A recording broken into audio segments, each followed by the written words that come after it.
Vocação para servir. Este tema diz respeito a todos nós.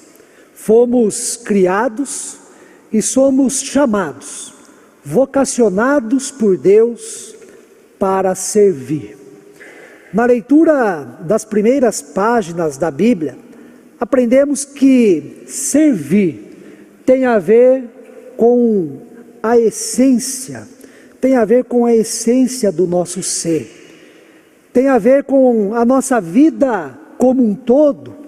Este servir é propósito de Deus para todos nós.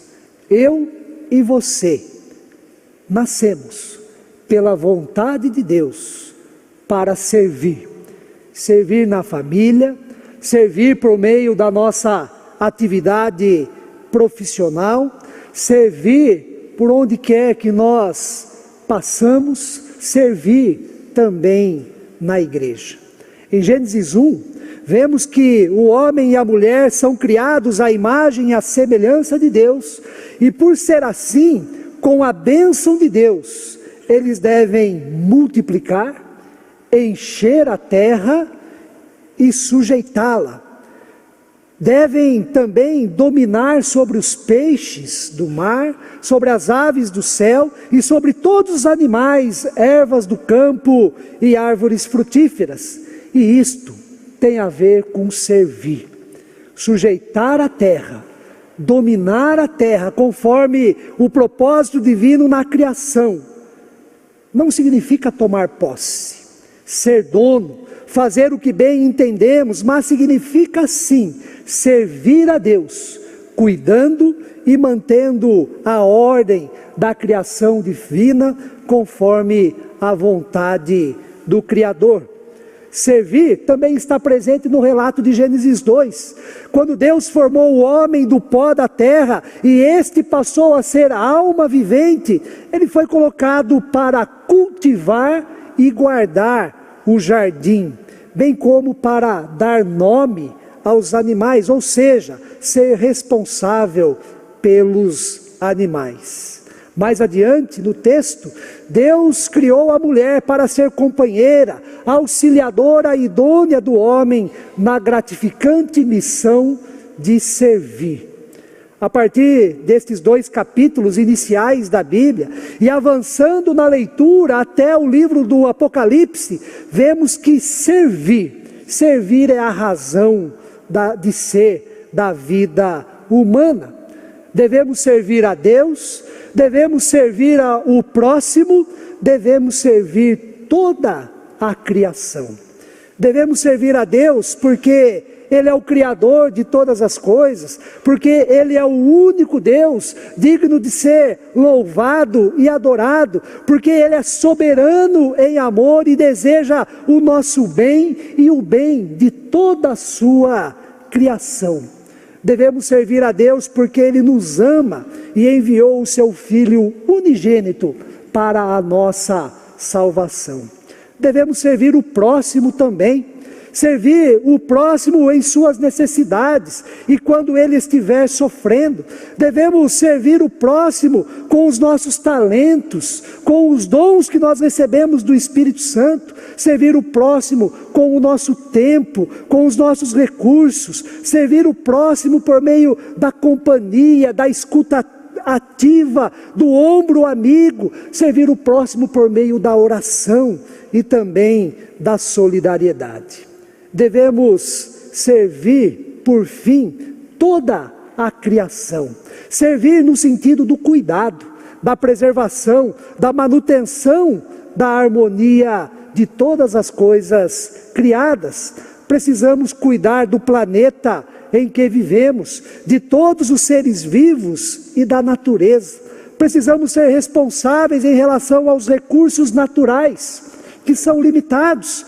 Precisamos levar a sério a questão da sustentabilidade planetária em meio à crise ecológica e humanitária do nosso contexto.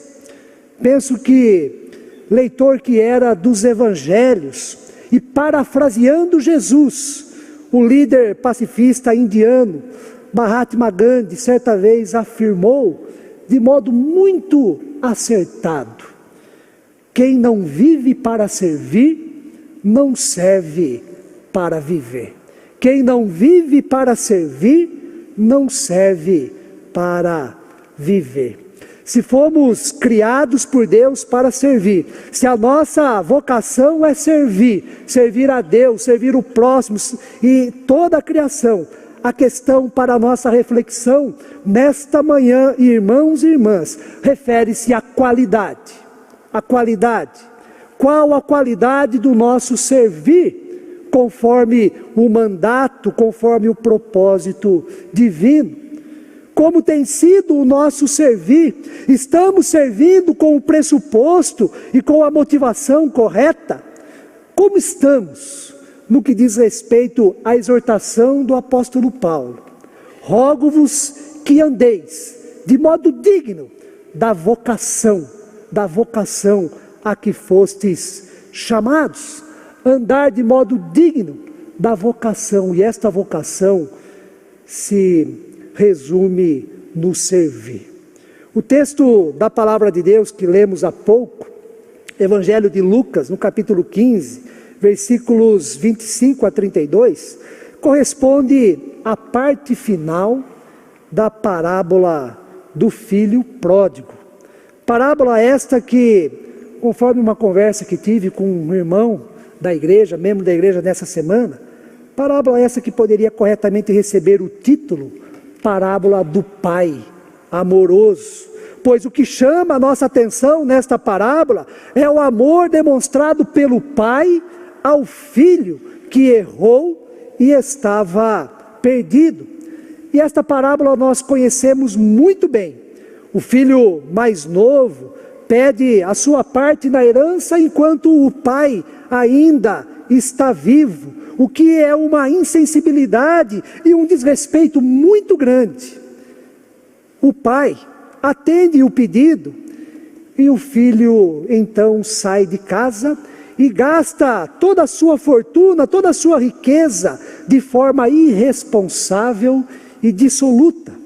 Depois que acabou o dinheiro, este filho passa por sérias necessidades e chega a viver numa situação deplorável, vergonhosa e humilhante. E nesta situação extremamente difícil é que ele pensa e retorna à casa do pai.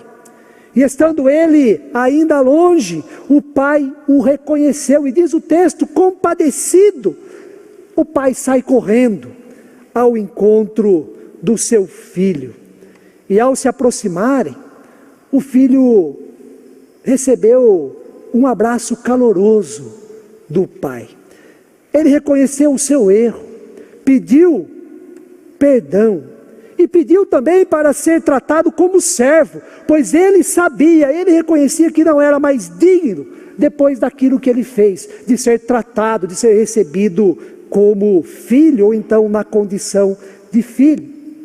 Mas o pai com o seu grande amor e com grande amor em seu coração, beijou aquele filho, mandou trazer roupas limpas, sandálias para serem colocadas em seus pés, um anel foi colocado no seu dedo. Tudo isto significa que o pai tratou o seu filho, que estava perdido, com a dignidade de filho.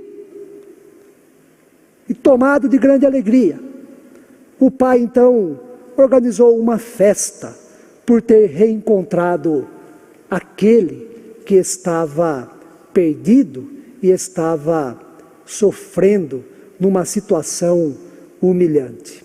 Nos versículos que lemos, 25 a 32, temos a reação, o comportamento do filho mais velho. Ao ficar sabendo do motivo daquela festa, ele se recusa a entrar e participar daquela celebração. Na verdade, diferente do pai, ele está frustrado, contrariado, revoltado e, na verdade, indignado conforme o versículo de número 28. Diz o texto que o pai o procura também, assim como fez com o filho mais novo, e tenta a conciliação entre eles. E as primeiras palavras do filho mais velho, como desabafo ao seu pai, são: há tantos anos que te sirvo, há tantos anos que te sirvo. Com esta declaração, vemos que o filho mais velho tem a consciência do servir, e sua vida foi marcada pelo servir na casa do pai. No entanto, ele não servia corretamente, não era um servir com qualidade, um servir que edifica, que constrói, que traz benefícios para a sua vida e para as pessoas que estão em sua volta. Os seus interesses, os seus pressupostos, a sua motivação em servir na casa do pai estavam equivocados, errados. E quando isto acontece, em vez da alegria, da satisfação, o resultado é a tristeza, o remorso, a insatisfação, o descontentamento e a confusão. Com este filho mais velho, nós aprendemos que para servir corretamente, com a motivação correta, para servir com qualidade, é preciso servir tendo como pressuposto o amor de Deus, o amor demonstrado pelo Pai. Isso significa que, para servir, nós não podemos considerar o nosso modo, ou então o nosso jeito de amar, a nossa compreensão e a nossa capacidade em amar. Para servir com qualidade, a nossa referência, a nossa base, o nosso critério, a nossa motivação é o amor do Pai, é o amor do Pai, o amor que é de Deus. Nós amamos de forma imperfeita, Deus ama de forma perfeita. Nós amamos de forma condicional, Deus ama de forma incondicional. Nós medimos e calculamos quem merece o nosso amor e o nosso gesto de bondade e de solidariedade. Deus não mede, Deus não calcula, Ele ama, Ele ama. E porque Deus ama a quem não merece, nós servimos a quem quer que seja, na condição em que se encontra. É muito comum o fato de, ao analisarmos as pessoas, da forma como elas estão, pelo que fizeram, ou então deixaram de fazer, automaticamente surge o pensamento: esta pessoa não merece, essa pessoa não merece. Não merece minha ajuda, não merece minha atenção, não merece minha compaixão, não merece o que eu posso fazer por ela, ou seja, não merece que eu a sirva do modo como for. Assim era o filho mais velho. Ele calculava, ele julgava, ele decidia quem merecia e quem não merecia ser servido, ser beneficiado. O seu irmão, pelo que fez, não merecia tudo aquilo que o pai fizera a ele no pensamento do filho mais velho. O seu pai, pelo que fez também, não merecia a sua presença na festa, por isso ele se recusa a entrar. Tal como fizera com o filho mais novo, o pai amoroso também vai ao encontro do filho mais velho, tenta a conciliação, quer ver todos bem, felizes, festejando a vida, o encontro de quem estava perdido. O pai queria ver a família bem, a família em harmonia, a família reconstruída. E a resposta que o filho mais velho dá, mostra que há tantos anos ele serve na casa do pai. Mas serve de forma errada, equivocada, não serve com qualidade. Preste atenção, ele diz: há tantos anos que te sirvo, sem jamais transgredir uma ordem tua. Ou seja, ele serve não tendo como base o amor do pai, mas como base, o legalismo. O legalismo. Para ele, servir é um dever, é uma ordem, é uma lei. Servir é obrigação e não é prazer. E ele continua: há tantos anos te sirvo e nunca me deste um cabrito sequer para alegrar-me com os meus amigos. Aqui o filho mais velho revela que ele serve tendo como base tirar vantagens, ter vantagens. Servir nesse sentido está relacionado à recompensa. O que eu ganho com isso? O que eu ganho em servir da forma como o Pai quer e vive? Que vantagem eu tenho? E por fim, o filho mais velho diz: vindo, porém, este teu filho, que desperdiçou os teus bens com meretrizes, tu mandaste matar para ele o novilho cevado. Aqui está a comparação e a autocomiseração. Ele foi beneficiado, eu não. Sirvo e não ganho nada. O outro desrespeita e desperdiça tudo e ganha um novilho cevado. E eu? Nunca um cabrito para celebrar com os meus amigos? Nesse sentido, irmãos e irmãs, servir é merecimento e não graça. Para concluir, para servir de maneira correta, com qualidade, de forma significativa e que edifica, nós precisamos ter o pressuposto certo do servir. Não devemos servir com base no legalismo, na lógica do dever e da obrigação.